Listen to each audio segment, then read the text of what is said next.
Good morning, good afternoon, good evening. Welcome to today's Ag Market Blast with myself and the awesome Angie.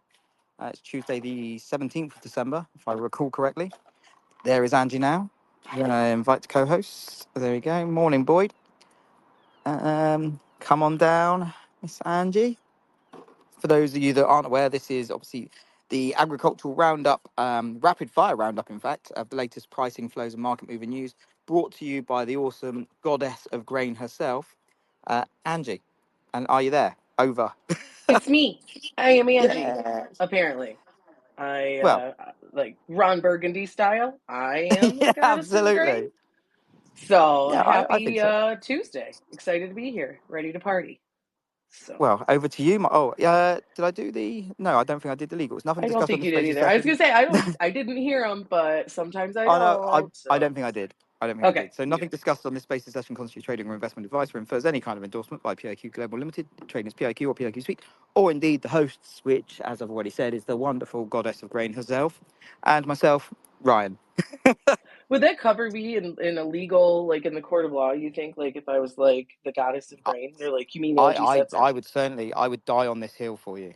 Awesome. Well, yeah, that's great. Okay, let's go. I was putting together this morning's notes and I'm like, God, this is really going to be hard in another few days because we are we'll go running on fumes at this point when it comes to big fundamental developments. And so, one of the things I'm going to throw out there is we're continuing to see signs of reasonably solid demand in soybeans, even though we shouldn't be on paper. We had another flash sale announced today, another two flash sales announced today. I think one to Mexico, a chunk of beans sold to Mexico, a chunk of beans sold to unknown. Wait, let me double check it. Nope, it's corn to Mexico, beans to Spain, and beans to unknown. And so we're still seeing some signs of demand. We've seen front month bean spreads really kind of firm up, which isn't something that you would expect to see with a 500 million bushel or close to 500 million bushel carryout.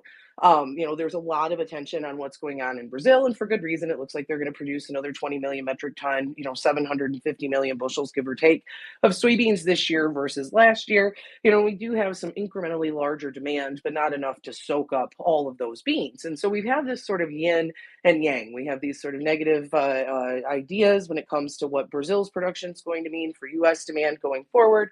Yesterday we got some crush information that showed a record large amount of beans crushed for the month of November, but still a little bit less than what traders were anticipating, and a little bit below what we need to do each month to meet USDA projections, just based on NOPA numbers. And so, there's just kind of this question of, is this demand continuing to be front loaded because of some Trump concerns, because of some ideas, some uncertainty over biofuels and things like that. And honestly, it's hard to answer that with anything other than time. Like as we move forward, do we see a continuation of demand strength, or do we, back off? Brazil, we talked about it yesterday, and I'm going to continue to talk about it just because it's super interesting to me, even though I'm not an expert. And I beg these countries to quit doing this stuff that makes me have to try and figure out, like, now we got Canada Right, in the mix, like right. Germany, France, like what in the hell? So then we have Brazil with Lula and their central bank governor not really getting along too well. They've got I guess, a huge budget shortfall. They're supposed to be passing some sort of agreement here this week. If they don't, then they go into recess, and it could be, kind of, from what I understand, a little bit rough for their currency, which could cause issues for farmers. So there's a lot of things that we have to watch going forward. Like, we have really, really strong demand. We have this expectation of this massive wall of soybeans coming out of South America in a couple months, but sometimes these two things, don't necessarily come to fruition. And so we're just going to kind of continue to watch. And in the meantime, that kind of means that bean spreads look like they're going to continue to be sporty, to push the commercial and the farmer to try to bring beans into the pipeline on the front end, because we need them and we think we'll have more than enough, once Brazil's supplies come to the market structure. But it's really weird to see spreads firm and futures fall. It's just not, they just don't make sense. So that's point one. Beans Just on keep this, going lower. on this Yes. though, I do need to give you. You're not going to promote yourself, so I'm going to do it for you. You have done a very good article on such like for bar chart, haven't you? Which everyone should be checking out. I don't like to say good. I appreciate that you say good. I don't like to be like, yes, I wrote a tremendous article. Well, it But is. I Let's think be it was honest. good. Yeah. It's very good. Everyone should be checking it out. That's what I'm saying. the Microsoft editor gave it a 99 percentile score. So like that was good, right? Like I go Well, back to I'll take college your and word that, for it. I have right? no idea what Yeah. that means, but But so it's one of those things though where you do want cash market, cash is king. You know what happens with basis and all these things we're going to be paying attention to, and so I do touch on that this week in the article. You know what's going on in Brazil and what that could mean going forward. So point two, it lines up perfectly. I think you'll find that the theme from Angie is always, just because it says it on a balance sheet doesn't mean it's going to translate into that when it comes to physical grain movement. And so Ukraine and Russia is point two. I feel like we've just kind of started to ignore them when it comes to the impacts on agriculture. And I get it. You know, what we've seen is this big flow or big push of grain, you know, wheat out of Russia. Russia's wheat exports have been very heavily front loaded. It looks like we'll see a pretty significant cut to their pace after the first of the year.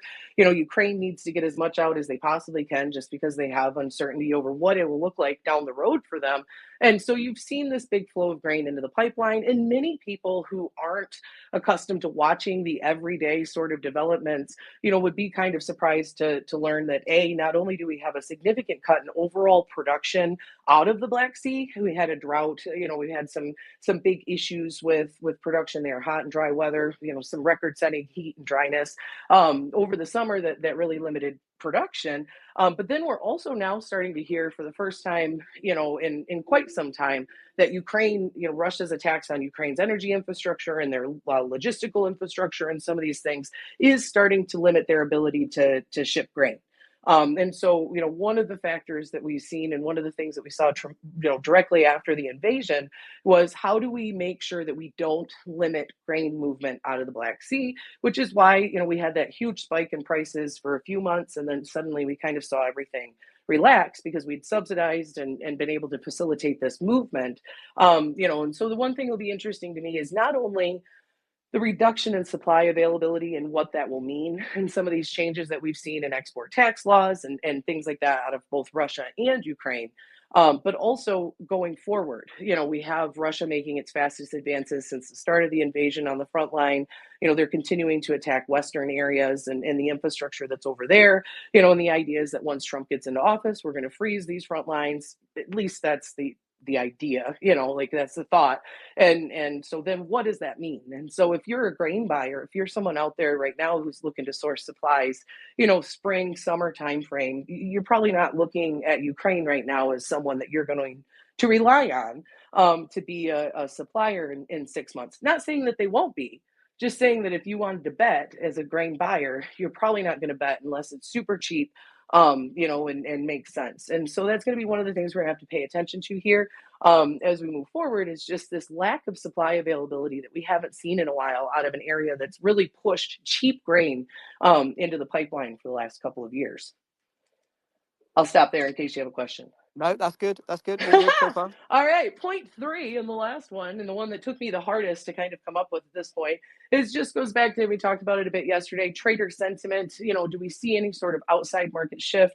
You know, do folks move away from equities or out of some of the trades that they've been in that might be a little old and move their way back into grains? Do we see a resurgence in the inflation talk? Do we have conversations about, you know, hey, if the inflation adjusted price of corn is, you know, what a dollar, you know, I don't even know, it's like in the low twos or something like that. Like we just can't, you know, we can't produce a crop for what it's getting paid, like what the farmer's getting paid for right now. You're not making money.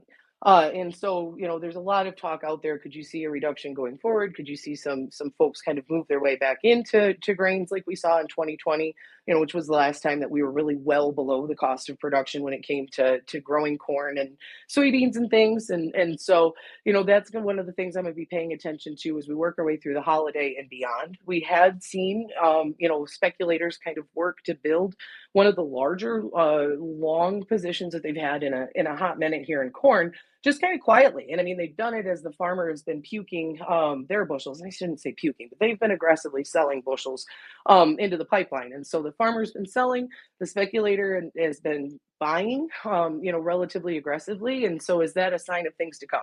You know, do they work to push their position up to you know, where you would see, you know, from a historical long sort of standpoint in corn? Does it make sense for them to do that? Probably would take an issue with safrinha production to make it happen.